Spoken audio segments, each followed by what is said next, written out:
ifoto mushobora kuba mwabonye ni integuro z'indirimbo utujede remix. Utujede remix rero ubu ikaba nuvuga ko iri ku ruhande rwa Josan kuko yaraje aransaba yuko twakorana remix. Gore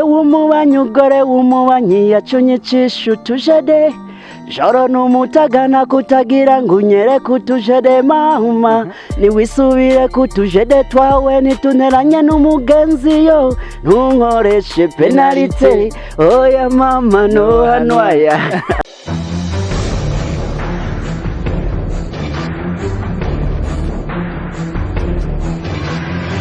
Oh, hello beautiful people. Muronge muhawe kazi mudahingeshenye gufenda like kuri page yacu Facebook na subscribe kuri YouTube ni kuri Sky Media Burundi. Muracari kumwe na materi wanyu Mamadou Blue aka Double T behind camera nk'ibisanzwe muri kumwe na Amigo Pictures. Ni kiganiro mukunda cyane hico twongera tubasaba imbabazi ku byagiye biraba ku bafanzi muri kumwe twongera kuri Facebook ubu ntugiye kutubura bya biganiro za filme zose zigiye kuza ziraca mugenda mwirabira mu Rwanda nyamuryoherwa nk'ibisanzwe nkuko byari bisanzwe bimenyerewe. Yes, uno munsi twagiye turatembera hari ibintu biko biracara hirya no hino ariko gusa ni inkuru nziza nayo mpamvu no munsi mwambonye ngaha nyuma y'igihe ntariko ndakora ariko no munsi nabazaniye amakuru ashusha ataraja kwivumbi. No munsi kumwe na wa mustari wanyu yabaryoheye cyane arazunguruka aramenyekana igihugu cyose aramenyekana ndetse ararenga n'imbibe. Uno munsi namubazaniye reka tumuhe ikaze ngira ngo muramubona Monsieur utujede. Karibu sana. Safi. Urameze neza? Ego cyane gose. Okay, ni NJ mugore w'umubanyi ndaze hari abantu benshi hari abari bakumbe no kuyumva gusa. Gore w'umubanyi yacunyichisha utujede joro numutagana kutagira ngunyere kutujede mama niwisubire kutujede twawe nituneranye n'umugenzi yo ntunkoreshe penalite oya mama no hanwaya. Ni NJ mazina yose ni Ayubu Ephraim akusa muzi kwizina rya NJ mtoto wa boda. Ayubu Ephraim mtoto wa boda. Yes. Buri gihe ko sinde je ndabyumvise gusa mtoto wa boda ntibigere kibagira kubera ki bro? No kuvuga ba NJ ni beshi kwa jere sanzwe mvuka hariya Ikobero rero ku mupaka. Kwimikanisha kwi wanje nteza gushira kwa mtoto wa boda ko ndi umwana wo ku mupaka. Mtoto wa boda mtoto wo ku mupaka. Ku mupaka ni nahantu haba haramuna amahera menshi cyane gose. Wewe nawe nazenda nta widoga hariya. Oya ni buke ko simaka ntuzuko imana ntanga kumwe. Habavuga ati banzurindire gatoya. Usanga rero ntararonka nk'abajya abantu. Wewe uri mu barindiri. Ndi mu barindiri mbwa uko mfise kose ndashima. Sindindiriye ngo yansize yanyishatse gose yaransize ahantu irantereka ikibazo bwa ati banzurindire hamwe. Ariko byose bimeze neza. Nuko kanisa. All right. Okay, ndazi ni benshi ndazi nk'ubu gusa ko bashiriye ko utujede hari benshi hari ababugira batari basanzwe banazi NJ ni benshi bugira babibaza ninde yaririmbye ijya ndirimbo utujede bakunda bavyibaza aho ko ariko utaboneka cyane bro. Muri make nabaye ndituriza ndibika ndavuga ati reka nibike kuko ibi bintu amasikse nibiki ntibitigiye ndavuga ati reka nibike umwanya nzozanje. Nyuma y'itujede nyuma ya Sicilia nyuma y'umuvuduko urabura Burundi turakubura muri game hari habuze iki bro? Nta kibuze nta nakibuze no ngo hari nakimwe kibuze nijeje nyine nahise ngo ko umuntu aravuga ati reka mfata amahitamo yiwanje uhitamo ko navuze ati reka mbe nditurije. Hari n'indirimbo ya Sicilia ubona muhira abana bararira utuntu nk'utwo canke ni impamvu za famille kubera ko ndazi baririmbyi benshi bakunda kuvuga ibiriko biraba canke ibiriko birabako canke yari impamvu yo kwitaho umuryango kuvuga ko iby'umuryango bya biri mu mpamvu zatumye mpagarika umuziki gato nabambeshe kuko ahubwo nayo kucambana kugira ngo ndondere umuryango ko umuziki nawo ukora nka business mugabo novuga yuko hari impamvu ziwanje bwite singuna kuzivuga cyane ariko nizi wanje bwite navuga ati reka mbe ndahagaritse gato we hamanzo bandanye. Ari naho uno munsi iri joro nyene twari tubonye ifoto zikoze ikiratembera na Josan ariko kandi umuntu ayipostinze ni Josan kubera iki bro? Ifoto mushobora kwa mwabonye ni integuro z'indirimbo utujede remix. Utujede remix rero ubu ikaba navuga ko iri ku ruhande rwa Josan kuko yaraje aransaba yuko twakorana remix yuko yokora remix y'indirimbo yanje hama byaranyoheye kuko naripfuza yuko ko kenshi indirimbo nakunda kuyisabwa n'abanyarwanda. Okay, tugiye no kuri ico NJ nabantu benshi bagera gusaba ko mukorana remix y'iyo ndirimbo banayigusaba ko mwigira kubera ko ya ndirimbo yazungurutse cyane benshi baranayimenye muri rusangi. Kubera iki wahisemo Josan uravuga ati ndeka ndavyemere ni kumvo zo kuba akanoti kari kenshi nasanze no muri diaspora avuga ati yazanye amadolari canke hari ikintu amubonye runaka uvuga ati ikintu ndayihaye Josan tukayikorana hoho hari akandi karusho? Oya, muri make Josan ndavye ukuntu yaje ari mu baririmbyi novuga yuko bashoboye gukonvenga aratereta mu gihe abandi baririmbyi bose baza mwese akashaka kwerekana yuko umenga arashoboye nta kwereka yuko wewe yaraciye hirya suvuga ngo naragoye vraiment naragoye abaririmbyi benshi ku ndirimbo yanje utujede muga ndavye ukuntu yaje sinovuga ngo n'amafaranga yarabanje aratuma intumwa ya mbere ko siwe yabanje kwishikira intumwa ya mbere iranshikira ngaha nyene Muyinga ari pakiza ava ibujumba atakindi kintu aje kugira tuganire turaganira arambwira projet bafise ku iyo ndirimbo n'imigambi bafise hama arambwira wari wayishaka hama candabara ukuntu Josan ari karitanga mu imisi mu gukora no kuduza umuziki w'u Burundi kuko hari ibintu je nipfuza mu Burundi kenshi kubona yuko muririmbyi ariko aratungwa n'ibikorwa ciwakora Josan bari mu bantu baje bavuga ati baje gukora ariko ararondera ama-featuring hirya no hino akiruka Tanzania akiruka Uganda mu Rwanda hehe ukabona ko ari umuntu ari karitanga ndavuga ati by'ukuri uyu muntu sishobora kumuhakana ko hari cyo yipfuza yuko twokora tugatera imbere hama ndamuhakona ko twoyikorana hama arambwira ko yipfuza ko hari n'abandi baririmbyi bayijamo ndamubwira ati bavyipfuje ni sawa tugakorana twese nk'abarundi na cyane cyane yuko yari umurundi. Okay, NJ wati nana turashaka tumenye ati igituma ikintu cyatumye Josan nukuba yaragukomvese cyangwa ngo nuko azi gutereta umuravye Josan niko ntari karakora ibikorwa vyiwe ubona indirimbo mugiye gukorana hari impact izozana cyangwa hari kindi kintu kizokwiyongera ku byari bihasanzwe? Cyane kuko iki gikorwa ndagihaye umukozi Josan n'umukozi turavye ukuntu umuziki wiwe ariko arawukora n'umukozi ariko aritanga mu muziki afise ibindi bikorwa akora byinshi yovuze ati je by'umuziki wapi kuko yabona ati umuziki mu Burundi nta kintu kinini yo kuratanga afise n'ibindi bikorwa akora muga kubona ati reka capital yanje ndayishire mu muziki akava muri Finland akaza mu Burundi akipakiza n'indege aje gukora ama-featuring n'abaririmbyi bo mu Burundi urabona ko ari umuntu ariko aritanga umuntu nk'uwo ariko aritanga rero ntushobora kuvuga ati reka igikorwa ndakimwima uramuha kuko ubona ati hariho impact kizozana hanini ndabona yuko mu nyuma yaho jewe NJ mwari mwaribagiye ushobora gusubira kuduga kandi hama hakora ibikorwa byanje kandi bikamenyekana. Tukiri ku ndirimbo utujede NJ ikintu wibukira ku ndirimbo utujede ni ikihe utazofa bagiye mu buzima bwawe? Utujede ni indirimbo yampaye 6 cyane yatumye nkundwa naho ndirimbo natanguriyeko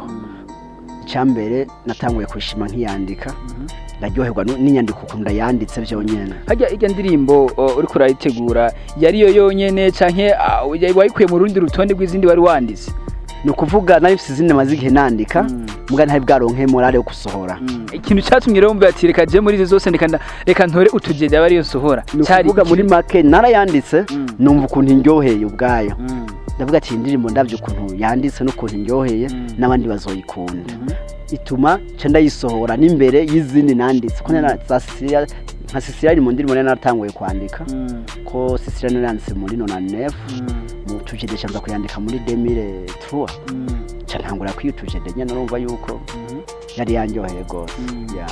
Uraje urayisohoye tugira kuri cya kintu nyene ikintu nyene cyavuye muri iyo ndirimbo ikintu utazopfa wibagiye mu buzima bwawe? Cyavuye ngo ntazopfa nibagiye icyambere yaramenyekanishije abantu baramenya ni kuvuga aho ngiye hose niyo karanga muntu yanje hama ikindi naco yaranyinjirije uburyo budasanzwe kuko nararose abantu dusinya amakontra muri kijya gihe byari bigo gusinya kontra y'umuziki mugana narasinye kontra kuri La Pirogue n'umupatro waho yitwa Bosco turakorana igihe kitari gito nko butakarabuke hajya kandi biranyinziriza uburyo bwatumye bunsubiza no kwishure ndasubira kwiga okay ni NJ tumaze imisi nyere ko turabona ariko arakora ariko ubu twabonye ifoto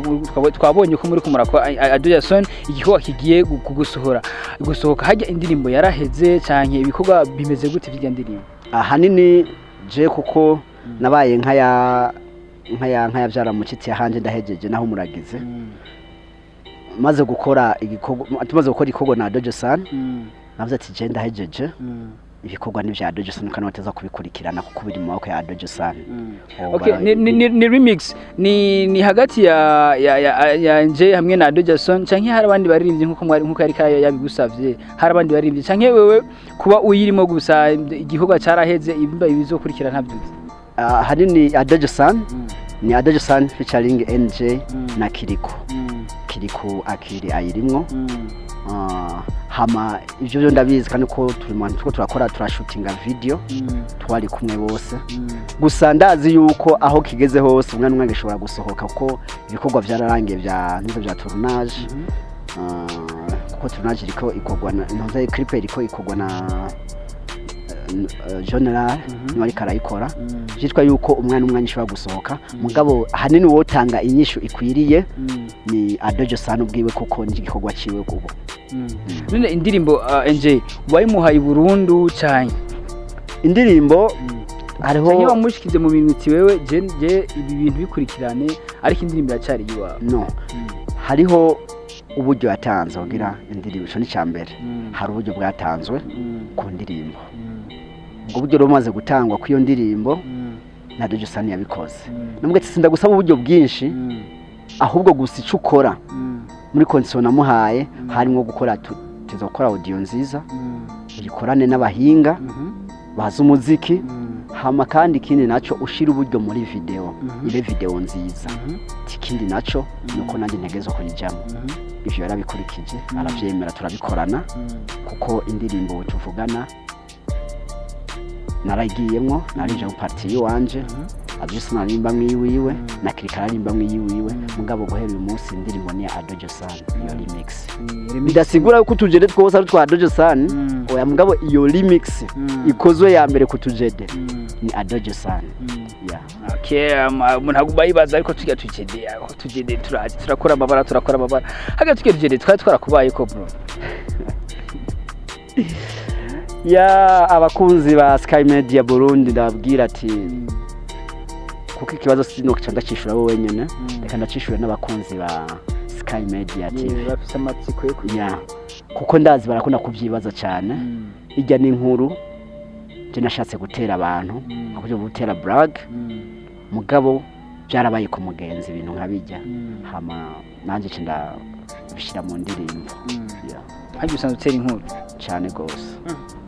urutera yindi nkuru ikadutwenza nkuko cyangwa ikatugera nkuko yaratugiye hirya ushobora kutaryoherwa kujya mugabo ndazi indirimbo zanje nyinshi uzosanga ari inkuru sizo ko wakurikanye n'indirimbo yanje bita akana k'igisani yari imeze nk'iyo hari indirimbo yitwa mama sha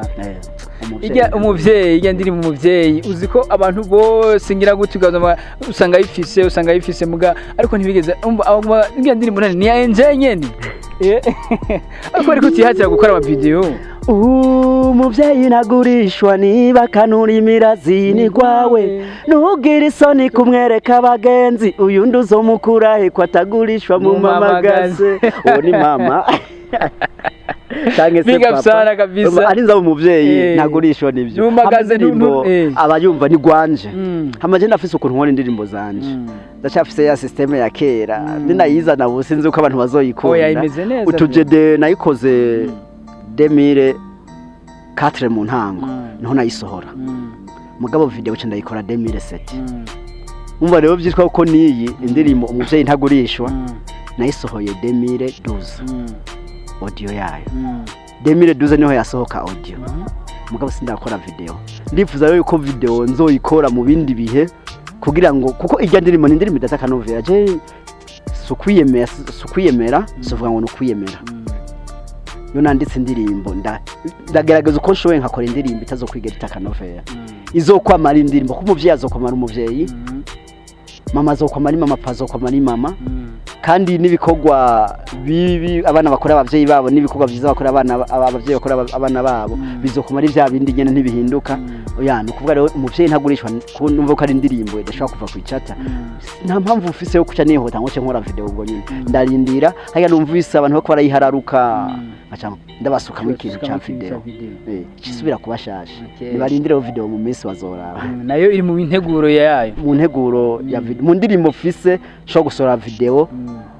umuvyeyi ntagurishwa iri mu nteguro ariko gusa nje abafanzi bawe kubanyutiza si vyiza ya ndabizi ariko sinuvuga ko nabanyoteje gose kuko nabandanije ko udukorwa duke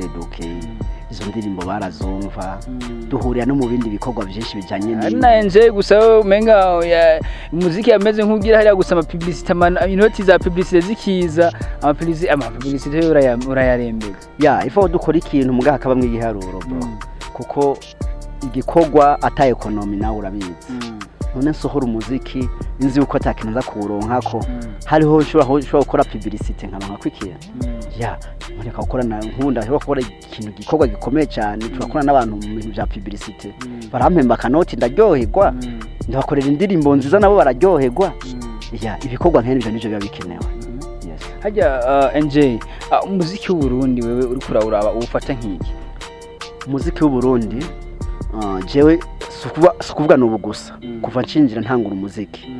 navuga ati nje gukora business ko je nakoze umuziki mvuye muri Uganda narabona ukuntu umuziki muri Uganda abajimvyi ubinjiriza batunga ama media yinjiza ibinyamakuru bitandukanye bikinza kuvana n'umuziki navuga ati reka nanje kubukora mu Burundi cyasanga no mu Burundi isura y'umuziki siko nyeze abantu bariko barakora umuziki kugira biryohere baryoherwe nta gafaranga ugasanga umuntu nukoma yuruganiye mu nzu ngo sinokura bisi bontwenga ndumustar mugasanga nta mafaranga ari karinziza genda urabe no ku ma YouTube yacu za Facebook n'ahandi ku mbuga nkoranyambaga zose uzosanga ata murundi ari karaganya ko karinziza ziga mu mbuga usanga ari karinziza abaririmbyi benshi tumaze kuganira ngo agahembo kabo ni courage nuko cyawumva Angelo je sinavyifuza ndifuza yuko umuziki kwanza bobanza ukaduga njo gituma jewe naciye mvuga tereka tigihe umuziki uzoba uri kuraza nanje hazobe hari igikona banje gukora ntagenda dusa n'abaririmbyi bamwe nagenda afasha abaririmbyi batandukanye ndazana na studio kugira abandi baririmbyi baduge je nicara ku ruhande ndaruha tuduze urundi gwaruka ko ravuga ati jewe izina ndagicaranye umwanya ndavumbura NJ muri ico gikorwa cyo sora maze cyo kugira cyo kuduza studio kugira ngo duze urundi gwaruka nk'umuririmbyi uvuga ati je narafashije kuduga canke abaririmbyi uvuga ati eske iyo target wari ufise canke iyo ntumbero wari ufise waratubyarishika ko cyane ya naho bitabaye ntivyagiye cyane mugabo ahi muyinga abarinje bamwe twari dutanguranye nabonye bacika intege cyane bariho mugabo haro nubona abo yakarabandanya mu Rwanda mugato twabitanguranye ngaha dukora hari n'umuririmbyi nka Sister J nayo natangwe kumuduza buke hama studio mbonye muyinga menga ni abajene baho ntibavyitabire cyane ndayijana ingozi cyandayitwa Hope Talent rero niho naciye mbona yuko cadufasha umugwi witwa Irimbo Vocals waraduze uragera ahantu naho ibintu menga by'umuziki ari ukuntu biduga bikongera bigakoroka tubonye bigenze nkuko